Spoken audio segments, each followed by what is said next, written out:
하는 것들이 기도가 영적인 대화인데 그 대화를 하는 것들이 쉽지가 않아요. 하지만 대화를 많이 하면 가정이 어때요? 대화를 많이 해야지 가정이 평화로워질 수가 있거든요. 사랑이 깊어지는 그런 모습이 있게 되어집니다. 그러니까 대화를 잘하지 않으면 서로 관계가 멀어질 수밖에 없는 거죠. 그래서 우리가 하나님과 좀 더 깊은 관계, 하나님과 동행하고 싶다 이런 마음을 갖고 있는 분들은 기도를 열심히 해야 됩니다. 그래서 기도가 우리가 하나님께 나아가는 귀한 통로이다. 대화할 수 있는 통로가 되어진다라고 우리가 이제 먼저 시작을 하고요. 작은 소제목의 첫 번째, 기도가 필요한 이유. 세 가지를 볼 수 있는데 첫 번째 뭐예요? 왜 기도가 필요하죠? 우리 의식. 하나님을 의지하도록 만드는 거예요. 네. 그렇죠? 하나님께서는 우리가 뭐 필요한지 다 아시죠? 당연히 다 아십니다. 그럼 어떤 이제 우리 예전에 우리 이제 그때 정다원 목사님 있을 때 그런 것 같아요. 신학교에서 그런 이야기가 많다는 거예요. 신학생들은 기도 많이 할 필요 없어. 뭐 하나님이 다 알고 계신데 뭐 기도를 그렇게 많이 해? 이렇게 이제 말씀하는 경우들이 있다는 거예요. 물론 하나님께서 우리에게 뭐 필요한지 다 아시죠. 하지만 그것 때문에 우리가 하나님이 다 아시니까 기도하지 말아야지 이렇게 하면 어리석은 이야기가 되어지는 겁니다. 왜냐하면 하나님께서는요 우리 아버지로서 자녀가 우리를 의지하는 것 이거를 정말 바라고 원하시거든요. 저녁에 이제 집에서 잠을 자는데 정준이가 낮에는 제가 정준이한테 필요하고요 밤엔 필요 없어요. 왜냐면 정준이가 이제 저희 집사람 팔을 꼭 끌어안고 자야 돼요. 그 팔만 있으면 돼요. 저는 필요 없어요. 그러더니 이제 며칠 전인가 그래요. 저녁에 누워 있는데 아빠 필요 없어 그러더라고요. 아니 무슨 의미인지 알죠? 그러니까 정준이는 엄마 팔만 있으면 된다는 건데 말을 애니까 아빠 필요 없어 이렇게 이야기하는 거예요. 그럼 제 마음이 어땠을까요? 서운하죠.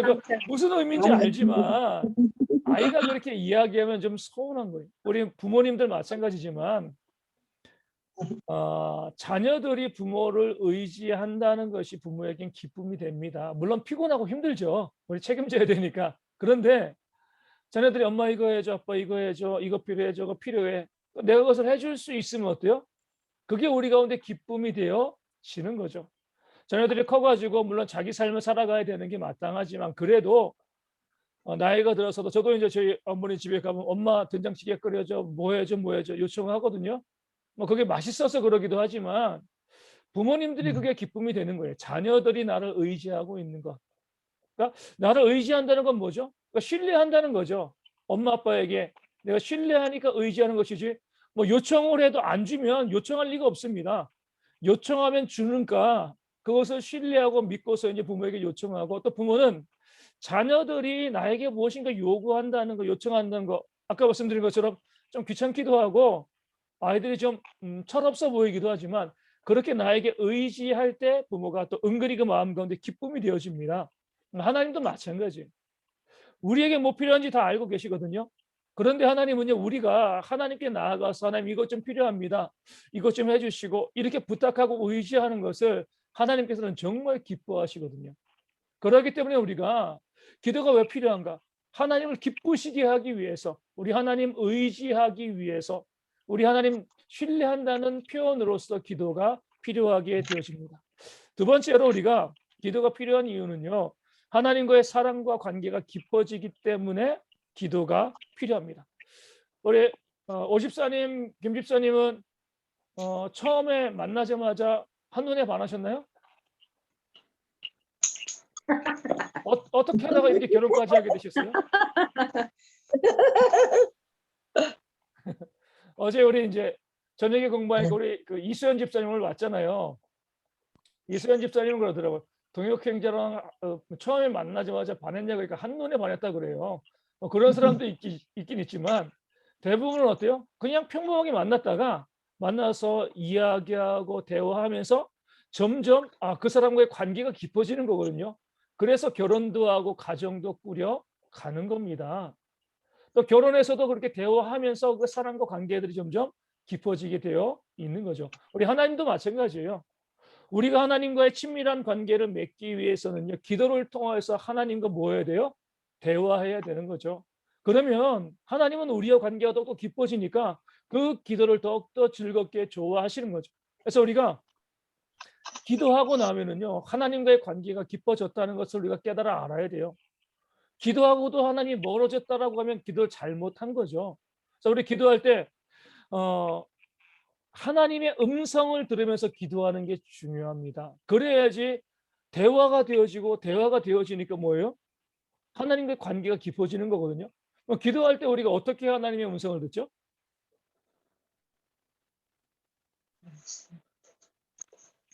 어떻게 듣죠? 깨달음도 있고 말씀으로도 듣고. 그렇죠. 이 두 가지 다 맞습니다. 뭐냐면은 기도할 때 우리가 이제 기도를 쭉 하다 보면, 먼저 우리 기도하기 전에 저도 그러지만 하나님께서 저에게 들려주시는 음성을 듣게 해달라고 그렇게 준비되어지고 또 예민하게 해달라고 기도합니다. 기도를 시작하게 되어지는데, 기도하다 보면은요, 마음속에서 하나님께서 주시는 생각들이 계속 떠오르게 되어 있어요. 나는 기도하는 건데 계속 동시에 마음속에서 하나님 주신 생각들이 계속해서 나기도 하고요. 때로는 어때요? 기도하면서 하나님의 말씀이 또 계속 떠오르기도 합니다. 이게 바로 하나님께서 기도하면서 우리 가운데 하나님의 음성을 들려 주시는 거죠. 그래서 이런 기도들 한번 경험해 보신 적 있을 것 같아요. 어떤 주제를 가지고 어떤 거 하나님께 요청할 게 있어가지고, 하나님 나 이거 필요해요, 이렇게 기도를 시작을 했는데, 기도 마무리할 때쯤 되어지면 하나님 그거 없어도 괜찮은 것 같아요. 내가 그것을 필요로 기도했는데 기도를 쭉 해나가면서 그것이 바뀌는 거죠. 그렇죠? 왜 바뀌어요? 하나님이 계속 우리 가운데 말씀하시고 음성을 들려주시니까 기도하면서, 하나님 제가 이것을 필요로 기도했는데 보니까 제 욕심이었네요, 이거 없어도 될 것 같아요. 그러니까 계속해서 기도하면서 내 뜻을 그냥 계속 관찰하면서 나아가는 것이 아니라, 하나님께서 나에게 무엇을 말씀하시는가 계속 민감하게 마음속으로 떠올리고 또 말씀을 떠올리고, 이렇게 하면서 기도하면은요, 관계가 깊어지게 되어 있습니다. 우리 성경에서 보면 우리 바리새인과 세리의 기도가 나오잖아요. 바리새인은 뭐라고 기도했어요? 저 죄인인 세리와 같지 않게 하심을 감사합니다. 이 바리새인의 기도가 일방적인 기도죠. 하나님의 음성을 듣지 않는 거예요. 내가 그렇게 기도를 시작할 수는 있어요. 저 세리와 같지 아니함을 감사합니다라고 내가 기도하면서 하나님께서 그렇게 기도하면 안 돼, 잘못된 기도야, 깨닫게 하시거든요. 그런데 그런 거 없이 그냥 끝까지 그 세리를 정죄하고 비난하고 기도를 마치면은요, 내가 하나님과의 대화가 없이요, 내가 하고 싶은 말만 싹 하고 끝내버리는 것이 되는 거예요. 그렇게 되어지면 그 기도는요, 하나님과의 관계가 깊어지지 않는 일방적인 기도가 되어지는 거죠. 예전에 제가 한번 말씀드린 적이 있는 것 같아요. 어떤 아버지가 이 자녀 아들과 대화가 잘 안 되니까 상담을 하는 거죠. 어떻게 하면 아들과 관계가 회복되겠습니까? 대화를 하시라고 가서 대화를 한 거예요. 열심히 대화를 하고 그 다음 주에 와가지고 대화를 했다고. 관계가 좀 좋아졌습니까? 안 좋아졌대요. 왜 안 좋아졌습니까? 어떻게 한 거예요? 1시간 대화를 했는데 아들은 한마디도 안 하고 본인 혼자 그냥 하고 싶은 말 다 하고 대화 끝, 이렇게 해버린 거예요. 그럼 더 멀어지죠. 그렇죠? 이런 기도가 우리 가운데 많이 있어요. 우리가 기도할 내용이 많기 때문에 정말 기도하면서 하나님께 끊임없이 부르짖고 기도할 수 있습니다. 이것이 잘못된 것이 아니라, 그러면서도 우리의 마음 가운데 하나님께서 말씀하시는 음성을 들을 수 있어야지 기도가 끝나고 나면 사랑이 풍성해지는 거예요. 하나님과의 사랑이 풍성해지면 그게 어디로 나타나죠? 내 이웃을 사랑하는 모습으로 나타나게 되어 있습니다. 그러니까 우리가 기도 열심히 하고 미워하면 기도 잘못한 거예요. 하나님과 기도 열심히 해가지고 그 기도를 통해서 관계가 좋아지고 그 사랑의 관계가 깊어지면은요, 기도 끝나고 나면 이웃을 사랑하고 싶어집니다. 섬기고 싶어져요. 근데 우리 40일 금식 기도하고 나와서 싸우는 사람들 있잖아요. 열심히 기도하고 나서 다투는 사람들이 있습니다. 기도 잘못한 거죠. 기도는 우리와 하나님과의 사랑이 깊어지게 만들고, 그러기 때문에 그 결과로서 기도를 많이 하면 할수록 사랑이 풍성해집니다. 이게 진짜 기도가 되는 거예요. 기도를 정말 많이 했는데 사랑이 적어지고 서로 다투고 싸우는 일이 많아지면 그 바리새인과 같은 기도를 하는 것, 그러니까 여기에 지나지 않는 거죠. 그러니까 기도는 사랑으로 열매 맺어야 되는 겁니다. 세 번째로 우리가 기도가 필요한 이유는 뭐냐면 하나님의 오디션이기 때문에 그렇습니다. 재밌는 거죠. 우리 책에서 이렇게 표현해요. 위대한 하나님의 일에 우리를 집어넣으시기 위해서 기도가 필요하다라고 이야기하거든요. 뭐냐면은 우리는 뭐 하나님의 어떤 위대한 사역을 감당하기 위한 목적으로 기도하지는 않아요. 그냥 하나님과 깊이 있게 기도하는 거죠. 그런데 하나님께서 기도하는 사람들 쭉 보시고 온전히 기도한 사람을 하나님의 위대한 역사에 집어 넣으시는 거죠. 그러니까 하나님 편에서는 오디션이 되어지는 거예요. 우리는 그냥 기도하는데 한나의 기도가 그랬습니다. 한나는 단순히 뭘 위해서 기도했어요? 아들 낳게 해달라고, 자식 낳게 해달라고, 내가 지금 자식이 없어가지고 너무나 멸시당하고 있으니까 불쌍히 여겨달라고, 이것만 가지고 기도했는데 그 기도하는 모습을 너무 귀히 보시고 그 아들 사무엘을요, 이스라엘 역사의 중요한 인물로 하나님께서 세워 주신 겁니다. 이게 바로 기도가 우리 가운데 필요한 이유가 되어지는 거예요. 우리 모든 사람들은 하나님의 큰 일을 감당하고자 하는 꿈들이 좀 있어야 됩니다. 그런 소망들이 있어야 돼요.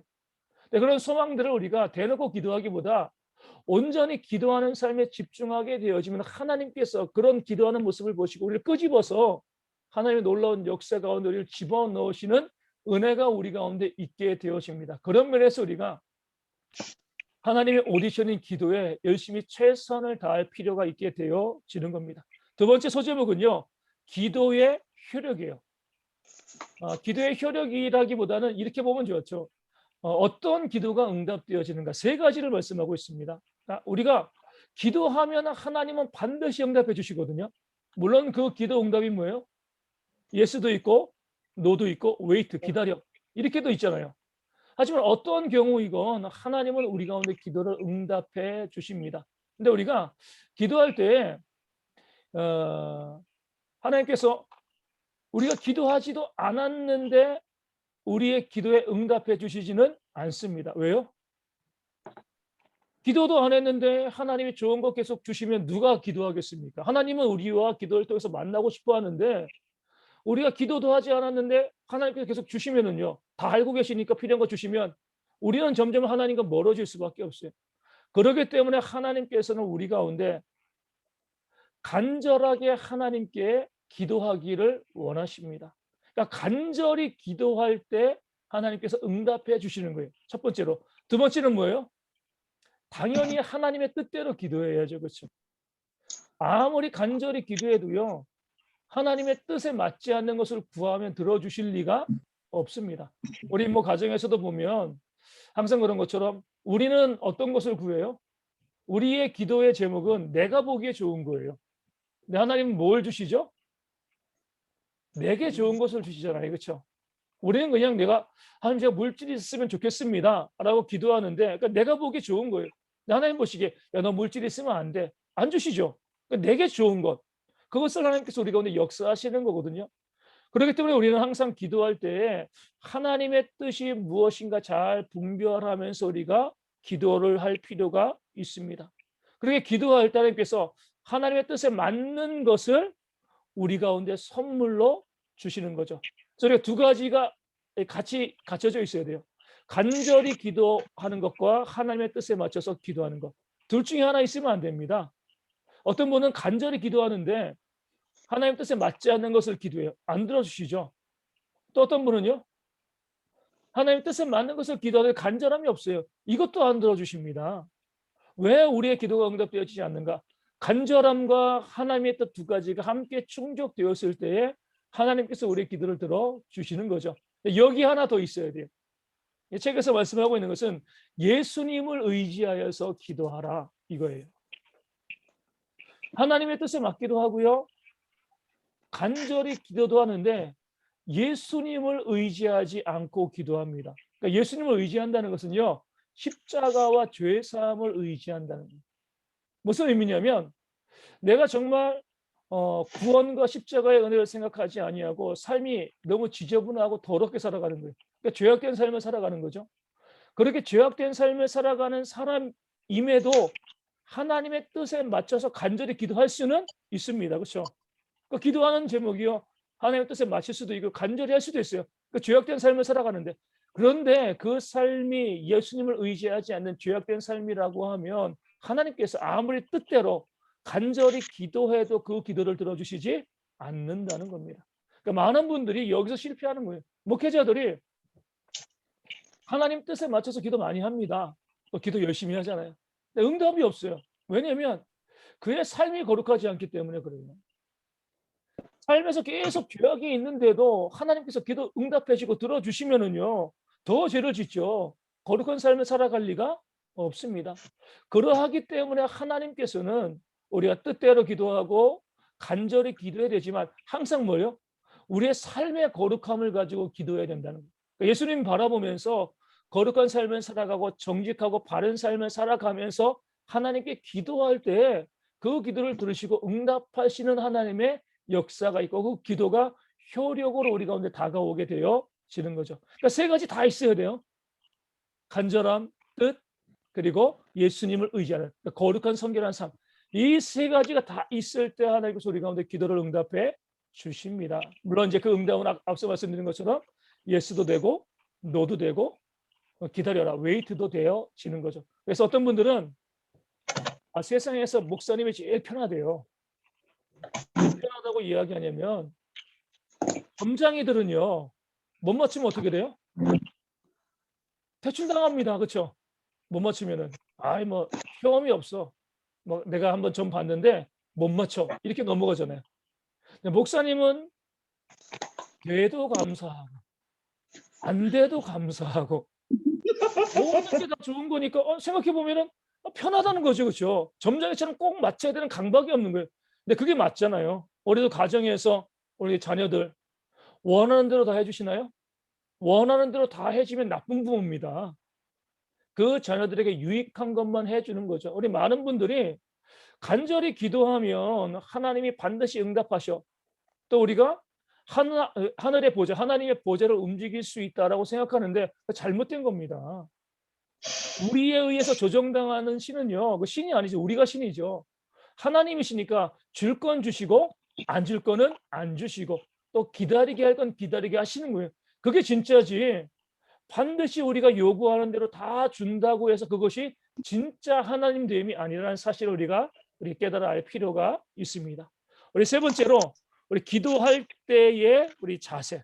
어떤 자세로 기도하는가? 우리 첫 번째는 뭐냐면 하나님의 뜻에 맞춰서 기도하는 것. 앞서 말씀드린 것처럼 다시 반복됩니다. 당연히 기도할 때 우리가 최선을 다해서 하나님의 뜻을 찾고요. 그 뜻대로 기도하려고 애쓰고 노력해야 됩니다. 문제는 뭐냐면 정말 이것이 하나님의 뜻인가 잘 모르는 것들이 많다는 거예요.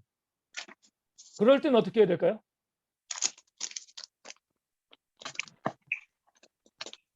하나님의 뜻이면 좋은데 뭐 뜻대로 기도하면 되는데 이게 정말 하나님의 뜻인가 아닌가 잘 모를 때는 어떻게 해야 돼요?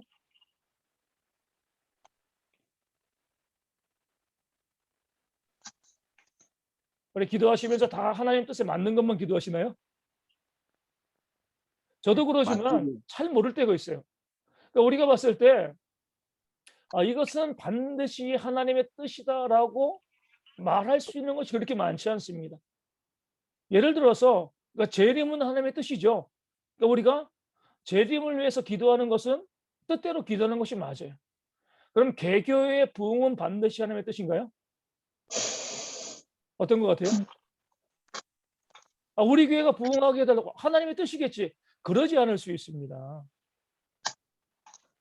예전에 한번 말씀드린 것 같아요. 어떤 목사님이 교회를 개척했어요. 정말 신실한 목사님인데 교회를 개척하고요. 당연히 이제 열심히 기도했잖아요. 이 교회 부흥시켜달라고 밤낮 부르짖고 기도했는데 교회가 망했습니다. 너무 힘들어하시는 거예요, 목사님이. 그러다가 선교지로 나가 선교사의 사명을 감당하신 거죠. 감당했는데 그 사역이 너무나 은혜롭게 잘 진행된 거예요. 그러니까 그제서야 깨달은 거예요.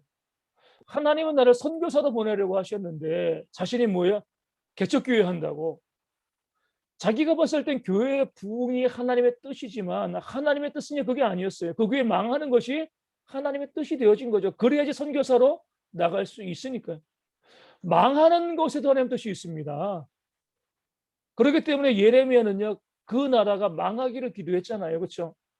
잘 되고 부흥되어지는 것, 이것만이 하나님의 뜻이 아니에요. 그러니까 우리가 무엇이 하나님의 뜻인가 알기가 참으로 어렵습니다. 아주 분명한 뜻이 있지만은요, 우리의 삶에서 정말 무엇이 하나님의 뜻인가 알지 못하는 경우들이 많아요. 그럴 때는 어떻게 하는가? 어떤 목사님들은 그 뜻을 알 때까지 기도를 중단해라, 이렇게 이제 말씀하시는 분도 있는데, 그럼 저도 기도할 게 없어요. 그 뜻을 분명하게 아는 것이 정말 쉽지 않거든요. 중요한 기도의 원리는요, 이것이 과연 하나님의 뜻인지 아닌지 잘 모르면 무조건 기도하시는 거예요. 부르짖는 거죠. 그리고 뭐 하시면 돼요? 하나님이 주시는 응답을 다 아멘으로 받으면 됩니다. 그게 지혜로운 거죠. 내가 기도했는데 뜻이 아니면 안 들어주시겠죠. 내가 기도했는데 그것이 잘 모르겠는데 그게 하나님 뜻에 맞춰요. 그럼 하나님께서 들어주시는 거죠. 그렇게 해서 응답을 받는 게 낫지. 그 뜻이 그것이 하나님의 뜻인지 아닌지 우리가 헤아리고 기다리고 기도하지 않는 것이요, 우리 가운데 오히려 좋지 않을 수가 있습니다. 그렇기 때문에 우리가 항상 어떤 기도의 제목이 있으면 그것이 하나님의 뜻인지 아닌지 잘 알지 못해도 일단 기도하고 하나님이 우리에게 무엇이든지 주시면 주시는 것에 아멘할 수 있는 것이 우리의 신앙이 되어집니다. 그리고 우리가 기도할 때 온전히 기도했을 때는요, 그것을 뭐예요? 받은 걸로 생각하셔야 돼요. 우리 다들 기도 열심히 하시는 분들이라 한번 제가 그렇게 한번 물어보고 싶어요. 기도할 때 어때요? 오늘 목사. 기도할 때 우리가 마음에 확신이 드는 경우들이 있어요. 저도 이제 어떤 병원에 가서 기도하면은요, 낫겠다라는 생각이 들어요. 기도하면서. 제가 생각하는 것이 아니라.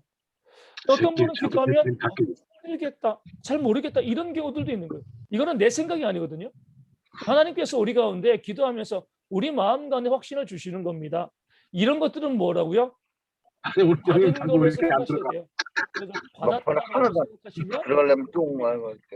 그리고 마지막으로 아까도 이야기했지만 이제 기도할 때에 우리가 어떤 자세를 가지고 있어야 되냐면 거룩한 삶을 살면서 기도해야 돼요. 그러니까 죄인의 기도를 하나님께서 들어주시지 않습니다. 죄인의 기도를 들어주시면 그 죄인이 더 죄를 짓기 때문에 당연히 오늘 우리의 기도를 일요일 들어주시죠. 아침에 교회 링크 해가지고 듣고 저는 못 쳤지. 우리 구례 입사님 안녕하세요. 네, 안녕하세요. 진짜. 네. 어디 가시는 건가요? 지금 갔다가 이제 집에 들어가는 중입니다. 네. 그래서 얼굴 보니까 너무 감사합니다. 그래서 우리가 기도할 때 그런 원리들을 가지고 기도하시고, 우리 정말 중요한 것은요, 우리 정해진 기도의 시간이 있어야 돼요. 있으신가요? 만들어 놓으시고 다니엘처럼 그 정해진 기도의 시간을 놓고 기도하시는 것이 우리가 하나님께 응답받는 것. 하나님께서는 우리에게 응답해 주시기를 원하시거든요. 그렇기 때문에 우리가 항상 그 응답의 역사를 바라보면서, 그래야지 신앙이 또 잘하는 거잖아요. 그 하나님의 역사가 우리 가운데 있게 되어지는 거죠. 우리가 이제 제가 어떤 분이 이제 한번 요즘 이제 기도하는 분이 한 분 있어요. 뭐 이제 저희 교회 분은 아니시고, 이제 몸이 이제 막 너무 안 좋아서 움직이지는 못하시는 거예요. 집에서 고관절이 완전히 다 상해가지고 너무 가난하신 거죠. 계속 그분을 위해서 이제 기도하다가 어디 뭐 자녀들도 있는데, 그러니까 자녀들도 이제 어머니 모른 척하고 그러면 그런가 본데. 어디 이제 도움을 받을 데가 없는 거예요. 그래가지고 계속 기도하는데 또 연락이 왔어요. 병원에 입원했다는 거죠. 그래서 어떻게 입원하시냐 그러니까 20만 원 빼주세요. 복지관에서 찾아와서 병원에 입원해서 수술까지 비용까지 다 대주셔가지고 수술을 하게 되어진다는 거죠. 그거 자산은 안 되면 정말 감사하다. 하나님께서 기도할 때 자산 그 치유는 기도를 안 돼요. 잊지 아니하시는 거예요. 제가 기도할 때는 그런 생각이 착한 듭니다. 사람들은 안 된다. 하나님께서 그 기도를 반드시 어떤 의미로 응답해 주실 것이다. 그 믿음이 있고 기도했으니까 또 기도 가운데 응답하신 그런 너만 역사들이. 운전자만 안 되는 거, 운전자만. 우리 고인혜 집사님, 네. 예, 음소거를 좀 해주세요. 집사님 말씀하시면은 다른 분께 다 들려가지고. 마이크 표시 한번 눌러주세요. 집사님 마이크 표시 되셨나요? 안 되신 것 같아요. 구 집사님 화면 네, 예. 좌측 하단에 마이크 표시 좀 눌러주세요. 네, 됐습니다. 예. 이렇게 하시고 혹시 기도에 대해서 질문하실 것이 혹시 있으신가요?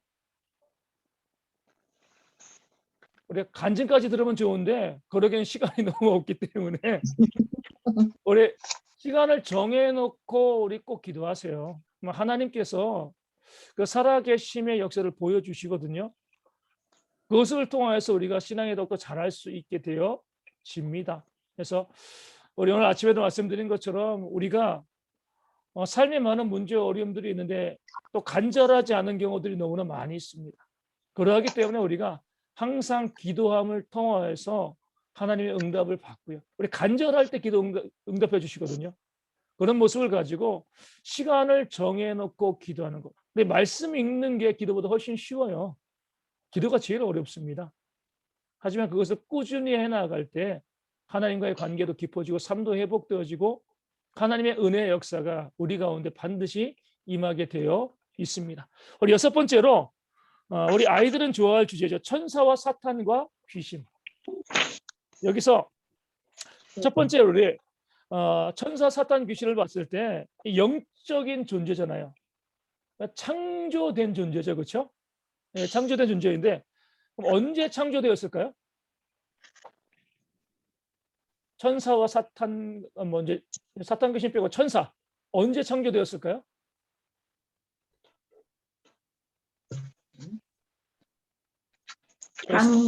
예? 창조하실 때. 하나님께서 이 땅을 창조하실 때. 창조의 며칠쯤 된 것 같아요? 잘 모르죠. 그거 아무도 알 수 없어요. 근데 우리가 이야기할 수 있는 것은 창조의 1일과 6일 사이에 영적인 존재를 창조하셨다는 겁니다. 창세기 1장 1절에 태초에 하나님이 천지를 창조하신다 하셨느니라 이 말씀 가운데 있을 때 그 전에는 어떠한 피조물도 없었던 거예요. 보이는 세계건 우주건 영적인 존재건 아무것도 없다가 비로소 창조하실 때 보이는 세계와 또 영적인 존재, 이 천사들을 창조하신 건데 마지막 6일째는요. 지으신 모든 것을 보시매라 했어요. 그러니까 6일째 뭐죠? 다 지은 거죠. 그러니까 창조의 1일과 6일 사이인 거예요. 6일 넘어서가 아니라 이 6일째 이미 모든 것을 다 지으셨기 때문에 천사들은 창조의 1일과 6일 사이의 어느 시점에 만들어졌다라고 보는 겁니다. 두 번째로 그러면 그 천사들이 언제 타락하여서 사단과 귀신이 되었을까요?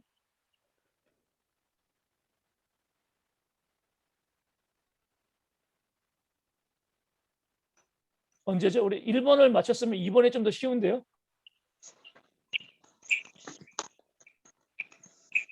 언제부터 언제까지?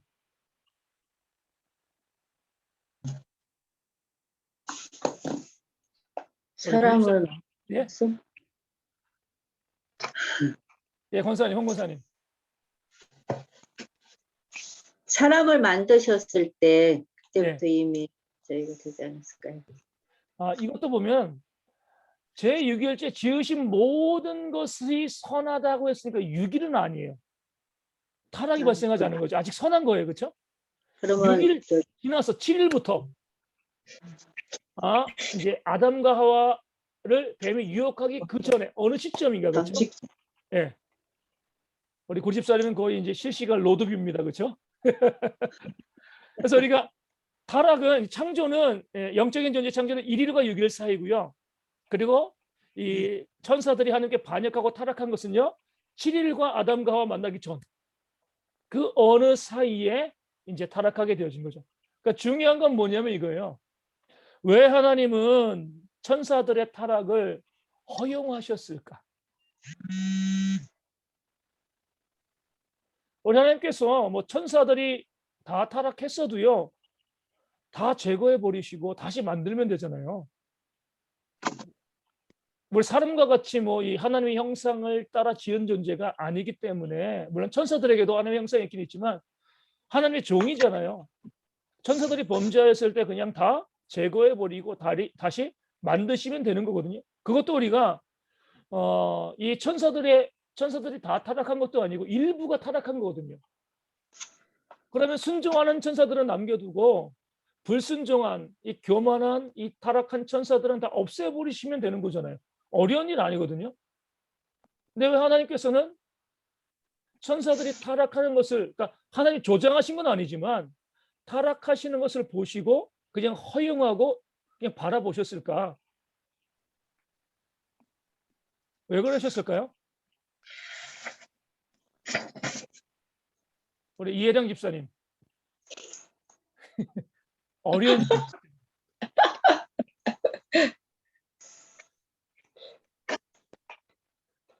사람들한테 필요한 거 아니에요?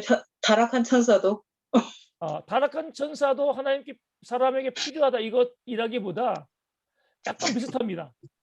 하나님 사람을 더 많이 사랑하신 거예요. 그거보다는 아주 좀 이제 이상한 말이 될 수도 있는데 잘 들으셔야 돼요. 사람을 범죄하게 만드셔야 됐기 때문에 그래요. 잘 이해하셔야 됩니다. 이거 그렇죠? 하나님께서 막 그렇게 악을 조장하시고 하시는 분이 아니잖아요. 그렇죠? 그런데 하나님께서 우리가 세상을 만드심에 대한 원리를 좀 보실 필요가 있습니다. 에덴 동산은요, 하나님께서 만드신 완성된 세계가 아니에요. 그렇다고 하면 에덴 동산에서 아담과 하와가 범죄했으면 하나님이 실패하신 것이 됩니다. 하나님께서는 원래부터 뭐예요?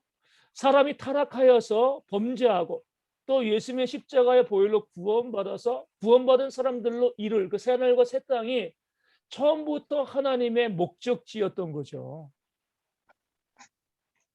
그 아담과 하와가 범죄한 것은 사단의 타락으로 인해서 그들이 범죄하게 되어진 건데 하나님께서 처음부터 범죄하지 않는 사람들과 함께 하나님의 왕국을 만들어 가려고 하신 것이 아니에요. 왜냐하면 범죄하지 않은 사람들은 그 자유를 가지고 반드시 범죄하게 되어 있습니다. 왜 반드시 범죄하게 되어 있냐면 사람이기 때문에 그래요. 완벽한 신적인 존재는 범죄하지 않죠. 근데 사람은 피조물이고요. 불완전합니다. 그러니까 불완전한 사람이 자유란 선물을 받게 되어지면요. 이것이 죄로 갈 수밖에 없어요. 그러니까 하나님께서는 세상을 창조하기 이전부터 예수님을 구속자로 세우신 거거든요. 그러니까 창조 이전부터 뭐예요? 인간의 타락한 것, 인간이 죄 짓는 것이 하나님의 이 구원의 계획 가운데, 역사 가운데 이미 다 들어 있었던 거죠. 그럼 왜 하나님께서는 사람을 타락하게 하시고 다시 구원하시는 것을 최종 목적지로 삼으시는가? 범죄하고 타락한 자가 예수님을 믿어가지고요 구원받으면 다시 범죄하지 않기 때문에 그래요. 그러니까 범죄하지 않은 자는 범죄하게 됩니다. 하지만 범죄한 자가 정말 예수님을 믿고 구원받으면요 더 이상 죄가 없는 거예요. 그런 사람들과 하나님께서 새하늘과 새 땅 완성된 천국을 만드시는 거죠. 그것이 하나님의 구원의 계획이에요. 그래서 우리가 탕자의 비유를 그렇게 보시면 좋아요. 그 탕자가 아버지 집 안에서 재산, 유산 가지고 계속 머물러 있으면 그 집안에 문제가 되는 거죠. 근데 아버지 재산을 가지고요 가서 다 탕진하고요 죄 짓고 집에 돌아왔습니다. 그 다음부터 진짜 아들이 되어지는 거예요. 그 전에는 응석 부리고 원망하고 불평하고 싸우는 그런 아들인데 그 죄 짓고 죽을 수밖에 없는데 아버지에게 버림받을 수밖에 없는데 자기를 다시 받아주니까 그 다음부터는 우리가 성경에 나와 있지 않지만 그 탕자가 어떻게 살아갔겠습니까? 진짜 아들처럼 순종하고 아버지와 좋은 관계 가운데 살아왔을 거거든요. 그러니까 탕자의 비유가 우리에게 보여주는 바가 그죠. 하나님께서 왜 인간이 범죄한 것을 허용하시는가? 범죄하지 않고서는요 아담과 하와처럼 범죄할 수밖에 없지만 범죄한 자들이 십자가의 보혈로 돌아오고 나면 비로소 관계가 완성되어지는 겁니다. 그것을 위하여서 이 죄를 조장하고 죄를 아담과 하와를 유혹해낼 존재가 있어야 되는 거죠. 하나님께서 천사에게 명령하신 게 아니라 천사들도 피조물이기 때문에 그런 경향으로 간 천사들이 있는 것이고 그런 모든 것을 자연스럽게 바라보신 거예요. 그래서 우리가 또 비슷한 예를 가룟 유다에게 볼 수 있습니다. 예수님은 하나님이시니까요. 가룟 유다가 뭐예요? 택함받지 않은 사람이어서 알고서 제자로 삼으신 거잖아요. 그냥 구원했다가 미스 이것이 아니라 처음부터 가룟 유다가 예수를 팔자임을 아셨습니다. 성경에 나와 있거든요. 처음부터 팔자임을 아셨다. 그럼에도 불구하고 가룟 유다를 불러서 예수의 제자로 삼으신 거죠. 왜요? 나중에 우리 종려주일 이후에 보면 예수님께서 예루살렘에 올라가서 사람들에게 그렇게 많은 말씀을 증거해도 사람들이요 예수님을 붙잡지 못했습니다. 공중에 있을 때. 언제 잡았어요? 겟세마네에서 홀로 떨어져 있을 때. 그때 예수님을 붙잡아서 이 재판하고 십자가에 넣은 거죠. 근데 그 장소를 알려줄 수 있는 사람은 가룟 유다밖에 없어요. 제자밖에 없어요. 그러니까 구원과 구속의 십자가의 사역을 위해서 어떻게 보면 가룟 유다도 그런 역할이 그러면서 우리가 하나님께서 왜 천사들의 타락을 뻔히 보시면서 아시면서 그것을 그냥 놔두셨을까? 하나님께서 궁극적으로 이루실 그 사역을 위해서 그 악한 자들도 뭐예요? 필요하기 때문에 그렇습니다. 우리 오늘 오전에도 말씀드린 것처럼 사람이 자기의 교만 때문에 내가 더 잘났어라고 이야기하다가 사단의 시험에 빠져서 범죄하게 되어지죠. 그런데 그 범죄가 똑같은 측면에서 하나님은 그 범죄를 뭐예요? 그 사람을 하나님의 일꾼으로 세우시는 기회, 그를 낮추시는 기회로 만드시는 거죠. 그러니까 죄가 하나님의 역사가 되어지는 거예요. 그러니까 죄는 죄고요, 역사는 역사인데 그 악을 선으로 바꾸시는 하나님의 역사가 있는 거죠. 그것을 위해서 하나님께서는 그 천사들이 타락하는 것을 지켜보시고 허용하신 거죠. 구원의 놀라운 계획, 궁극적으로 새하늘 것의 땅을 만드시기 위해서 그런 것입니다. 그리고 우리 이제 네 번째로 봐야 될 것은 영적인 존재, 천사와 사탄과 귀신과 우리 중에 누가 더 높아요?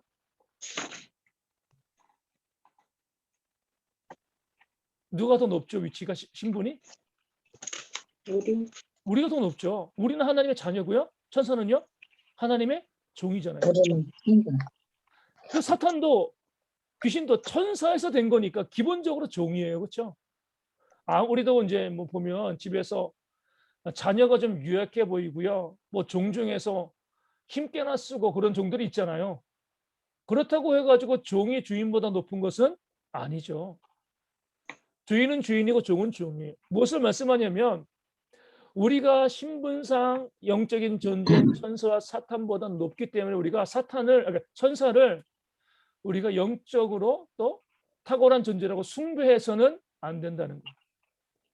자꾸 천사를 좀 높이 보는 경향이 있는데 우리의 종입니다. 아무리 능력이 있어도. 그러니까 숭배해서는 안 돼요. 또 두 번째로 사탄과 귀신을요 우리가 두려워해서는 안 되는 거죠.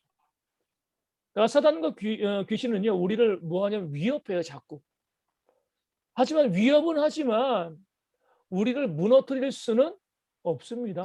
하나님께서 우리를 보호하시기 때문에 그래요. 그러니까 제가 이제 이런 비유를 많이 듣는데 우리 앞에는요, 우리 구원받은 우리 앞에는요 아주 투명한 그런 이제 이 방탄 유리가 있는 거죠. 아무 무기도 못 뚫는 거예요. 그러니까 투명해요. 우리를 지키고 있는 거죠.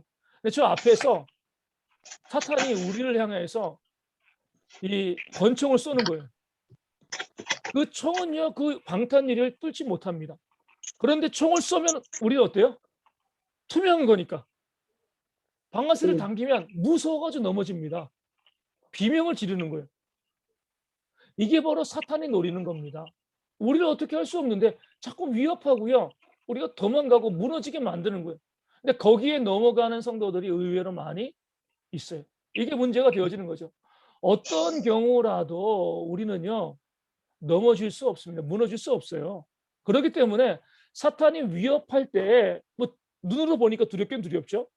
하지만 거기에 우리가 압도당해서 막 비명 지르고 도망가고 우리가 길에 겁먹고 나가면 안 되는 거예요. 그러니까 많은 성도들이요. 사탄이 겁만 주는데도 먹고 도망가고 겁을 먹고 도망가고 무너지고 스스로 넘어지는 그런 경우들이 많이 있습니다. 오늘 오전에 말씀드린 것처럼 하나님은 우리를 억지로 간절하게 만들어서라도 우리를 절대로 포기하지 않으십니다. 우리가 뭐 이 정도 되면 하나님 포기하시겠지. 절대로 그렇지 않으세요. 끝까지 우리를 지키시는 분이 우리 하나님이시기 때문에 우리는 거기에 대해서 두려워하시면 안 돼요. 그러니까 우리가 하나님 우리를 안 지키시는 것이 아니라 우리가 지레 겁먹고 도망쳐서 우리가 돌풀에 걸려 넘어지는 것이지 하나님께서 우리를 포기하시고 안 보시는 것이 아닌 거죠. 그리고 우리가 이제 사탄의 특징을 우리가 볼 필요가 있습니다. 어떤 영적인 존재를 이제 우리가 이제 분별해내는 거죠. 사탄이 어떠한 존재인가? 우리 에덴 동산의 그 특징을 우리에게 보여주고 있습니다. 두 가지로 이제 아담과 하와를 유혹했는데 첫 번째는 뭐예요? 거짓말이죠, 거짓말. 그거 먹어도 안 죽어. 하나님께서는 정령 죽는다, 반드시 죽는다 말씀하셨는데 사탄은요 거짓말한 거예요. 그거 먹으면 안 죽어. 이게 바로 사탄의 특징이죠. 그래서 성경은요 사탄을 거짓의 아비다라고 이야기합니다. 우리가 거짓말을 행하는 것 이것만큼 우리가 사탄에게 쉽게 정복당하는 것이 없어요. 어떤 경우 때로 손해본다 할지라도요 거짓말을 하지 않는 것이 우리가 우리의 신앙을 지키는 모습이 되어지는 겁니다. 이 거짓말은요 그 사탄이 우리 낚시 갈고리에 미끼를 넣고 우리를 유혹하는 것 같아요. 그것을 딱 낚아채고 물면은요 낚시줄에 계속 끌려다니는 거죠. 그것을 끊으면 우리 이제 입도 이제 찢어지고 이제 가까스로 도망치게 되어지는데 반드시 상처를 입게 되어 있습니다. 그렇기 때문에 우리 믿는 사람들이 어떠한 경우를 막론하고 아무리 큰 손해가 있다 할지라도요 거짓말하지 않으려고 거짓된 모습 보이지 않으려고 애쓰고 노력하는 모습들이 우리 가운데 있어야 됩니다. 우리가 뭐 우리나라 선거 참 많은데 우리 선거하실 때도요 거짓말하는 사람 뽑으시면 안 돼요. 반드시 등쳐 먹습니다. 우리 보면은 참 애석하고 안타까운 건 뭐냐면 뭐 교회 뭐 목사요 장로요 이렇게 하는 사람들 중에서도 사기꾼들이 많잖아요. 그러니까 정치인으로 나와요. 그럴 때 목사니까 장로니까 뽑아주시면 안 돼요. 거짓말하는 자는요 하나님의 일꾼들이 아닙니다. 그 사단에게 끌려다니는 거예요. 그래서 우리가 선거하실 때 그나마 정직한 사람 이런 사람을 뽑는 것이 우리의 지혜가 돼요. 우리가 보면 험한 세상에 많이 노출되어 있다 보니까 거짓말도 능력이다라고 생각하는 사람들이 꽤 많이 있습니다. 그렇지 않아요. 잘못된 겁니다. 우리 이단들 뭐 신천지라든가 그런 이단들 보면 뭐 교리도 그러고 뭐 이 재력도 많고 많은 것으로 이야기하는데 그들을 인정할 수 없는 이유는 그들 가운데 거짓이 있기 때문에 그래요. 거짓이 있는 존재 우리가 사단의 지배를 받는 존재들이기 때문에 따라서는 안 되는 것입니다. 두 번째로 우리 이제 이 사단의 특징은 뭐냐면요, 이 교만이죠. 자기를 높이는 거예요. 하와에게 뭐라고 유혹했어요? 이것을 먹으면 하나님과 같이 되어진다. 이렇게 유혹했잖아요. 그러니까 우리가 교회 가운데서도 보면 자꾸 자기를 높이는 경우들이 많습니다. 목회자들도 마치 자기가 하나님인 것처럼 또 자기가 가지고 있는 것이 있으면 나 이런 사람이야 라고 이야기하고 오늘 아침에 말씀드렸지만 나 이런 사람이야 라고 할 게 없으면 뭐라고 이야기해요? 우리 KTX에서 우리 빵 먹다가 이제 문제가 일으킨 그 이제 여자처럼 우리 아버지가 누군지 아냐고 그러니까 아버지까지 들먹이면서 자기를 높이는 것이 우리가 살고 있는 세상의 모습입니다. 근데 그것이 사단에게 넘어간 거예요. 그러니까 사단에게 지배받는 사람들은요 자꾸 자기를 높이고 남을 무시하고 멸시하고 차별합니다. 그 자체가 우리가 그 사단에게 지배를 당하고 있다는 증거가 되어지는 거예요. 우리 마음 가운데요 남을 멸시하는 마음이 있으면 안 돼요. 남을 무시하는 마음이 있으면 안 되고요. 또 계급을 두고 차별을 두는 그런 마음이 우리 가운데 있으면 안 됩니다. 적어도 우리가 이 땅에서 믿는 사람들만큼 또 교회만큼 차별을 철폐하고 모든 사람을 동등하게 바라보면요 세상은 정말 아름다워질 수 있습니다. 근데 교회가 어때요? 차별을 조장하죠. 뭐 큰 교회, 작은 교회, 또 교회 안에서도 능력 있는 사람, 없는 사람. 그래서 뭐 우리 교회는 그런 거 없지만 좀 규모가 있는 교회에서는 누가 장로, 권사, 안수집사 돼요? 돈 있는 사람들이겠죠. 그런 사람들을 교회 일꾼으로 세우는 것 자체가 교회가 하나님의 능력에 지배받는 것이 아니라 그 사단에 의해서 지배받는다. 이것을 보여주는 겁니다. 그런 특징들이 사단의 특징들이 우리 가운데 있으면 안 되죠. 우리가 이제 마지막으로 볼 것은요.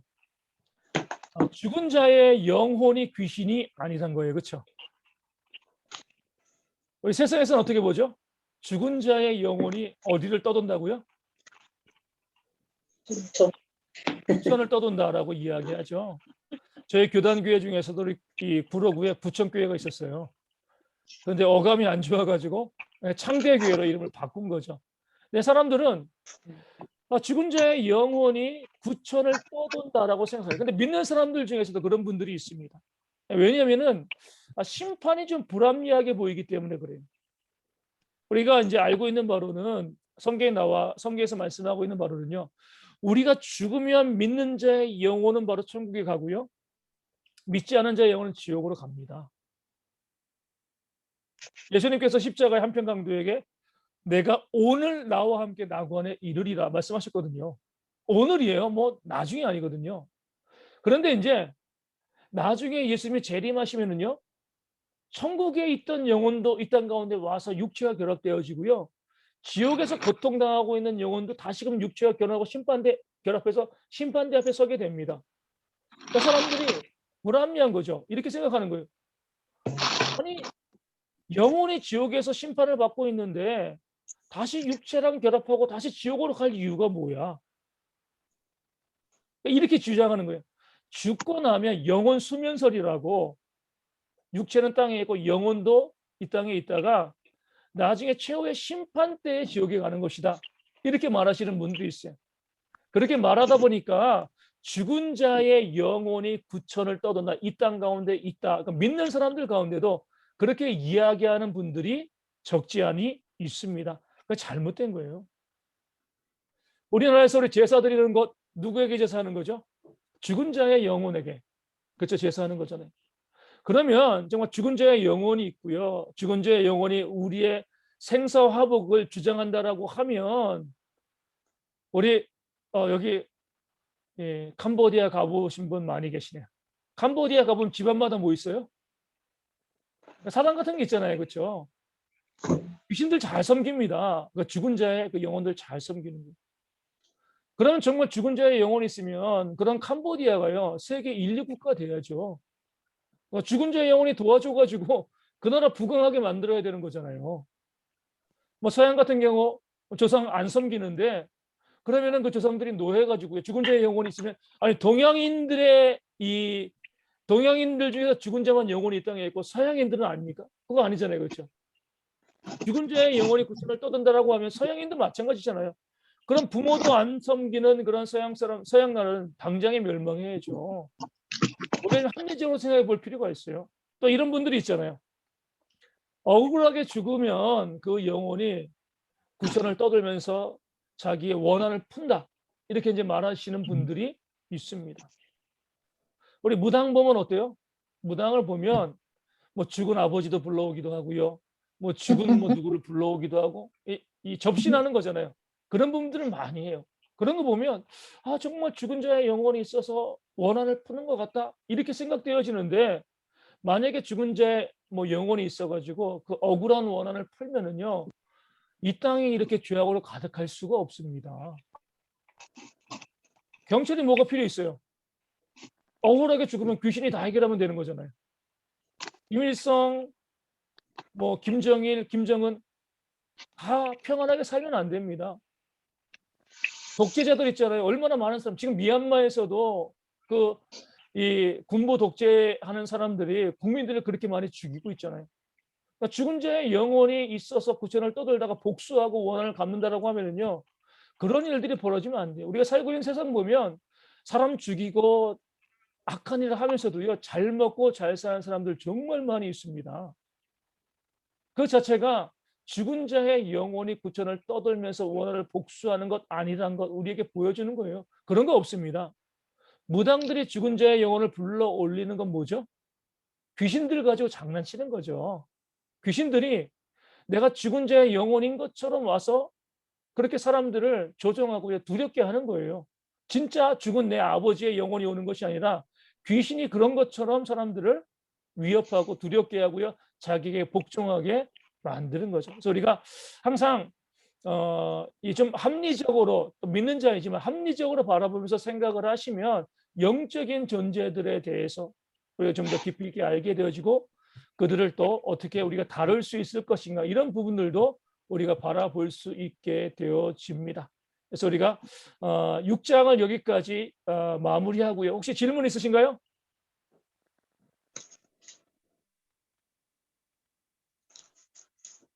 질문 없으십니까? 네. 질문을 제가 봤을 때 토요일 날 오전 오후도 하는데 질문을 하시는 유일한 분은 우리 이수연 집사님밖에 없어요. 그분은 질문이 참 많은데 참 재밌습니다. 그래서 우리가 앞으로는 이것저것 우리 보면은 혹시 이런 질문을 했다가 창피당하면 어찌 이런 생각을 하는데 그러지 마시고 질문이 있으면 언제든지 질문을 해주시면 함께 나누시는 그런 시간들 가지면 좋겠습니다. 우리 구집사님, 네. 네, 아유 조용히 들어오셔가지고 모든 걸 하시고 아까 주제는 병원에 좀 갔다 오려고요. 아직도 퇴원 안 하셨어요? 예. 아이고. 좀 많이 좋아졌다 그러는데 일단 병원에서는 뭐 4주 동안 있다가 사진 찍자고 했는데요. 네, 어저께 일단 찍었나 봐요. 네, 어저께 그저께인가 찍었는데 이제 하나는 2개가 골절이 됐는데 하나는 좀 많이 좋아졌다 그러는데 네. 그 퇴원을 뭐 요즘 병원에서 4주 동안 못 있게 한다고 그러는 것 같은데 어떻게 될지는 아직 모르겠어요. 네. 지금 그럼 몇 주 되신 거예요, 그럼 지금요? 이제 25일 날 이쪽 병원 온 게 25일 날 아, 병원에 입원한 거는 23일 날 입원했습니다. 얼마 안 됐네요. 우리가 더 예. 네. 우리 제가 지금 23일 날 완도 가서 태우고 와서 입원시켰으니까는 아마 갔으면 23일 날 입원한 것 같습니다. 네. 우리 그 구집사님 사모님 꼬리뼈 2개 골절이거든요. 우리 아이고. 일주일간 열심히 기도해 주셔가지고 네. 우리 이것도 나눠야죠 함께. 그렇게 해가지고 좀 회복이 되셨으면 좋겠습니다. 빨리 회복하셔야죠, 그렇죠? 그래 예. 가정이 아프면 우리 다 힘드니까 이렇게 해주시고 계속해서 많이 기도해 주시면 감사하겠고요. 오늘 우리 마침 기도는요. 우리 오집사님 부탁드리겠습니다. 기도하겠습니다. 하나님 감사합니다. 귀한 시간 같이 할 수 있게 해주셨고 귀한 말씀을 또 나누며 듣고 깨닫고 알게 해주신 참으로 감사합니다. 우리의 삶이 주님 보시기에 합당하며 우리의 삶이 주님을 향하는 귀한 삶이 될 수 있도록 인도하옵시고 아멘. 오늘 남은 시간 온전히 주님 은혜 가운데 살아가는 하루 되게 하여 주시옵소서. 배우고 공부하는 모든 것들이 주님의 영광을 위해 쓰이도록 인도하여 주시옵고 우리의 인간사 모든 것들이 주님 안에서 감사함으로 그렇게 살아갈 수 있는 우리 모든 성도들 될 수 있도록 인도하여 주시옵소서. 오늘도 건강으로 지켜주시고 오늘도 시간을 허락해 주시니 참으로 감사합니다. 한 주간 온전히 주님 기도와 말씀 묵상으로 살아가는 우리 모든 성도들 될 수 있도록 인도하여 주시옵고 오늘도 귀한 말씀을 허락해 주시니 참으로 감사를 드립니다. 모든 말씀 우리 주 예수 그리스도의 이름 받들어 감사하며 기도 올리옵나이다. 아멘. 아멘. 우리 서로 인사도